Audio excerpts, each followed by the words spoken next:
যুক্তরাষ্ট্রের সঙ্গে বিরল খনিজ সম্পদ নিয়ে চুক্তি সইয়ের জন্য প্রস্তুত রয়েছে ইউক্রেন, এমনটাই জানিয়েছেন দেশটির প্রেসিডেন্ট ভলোদিমির জেলেনস্কি। রোববার লন্ডনের ল্যাঙ্কেস্টার হাউসে ইউক্রেন সংকট নিয়ে অনুষ্ঠিত সম্মেলন শেষে সাংবাদিকদের সঙ্গে আলাপকালে এমন কথা বলেন তিনি। এর আগে গেল শুক্রবার ওয়াশিংটনে হোয়াইট হাউসে মার্কিন প্রেসিডেন্ট ডোনাল্ড ট্রাম্পের সঙ্গে বৈঠকে বসেন জেলেনস্কি। ওই বৈঠকের মূল লক্ষ্য ছিল যুক্তরাষ্ট্র ও ইউক্রেনের মধ্যে বিরল খনিজ সম্পদের বিষয়ে একটি গুরুত্বপূর্ণ চুক্তি সই করা।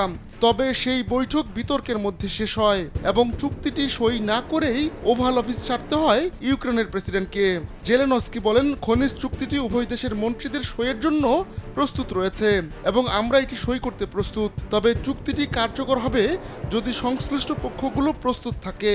সম্মেলনে ইউক্রেনের জন্য সামরিক সহায়তা ও রাশিয়ার উপর চাপ বৃদ্ধির বিষয়ে আলোচনা হয়।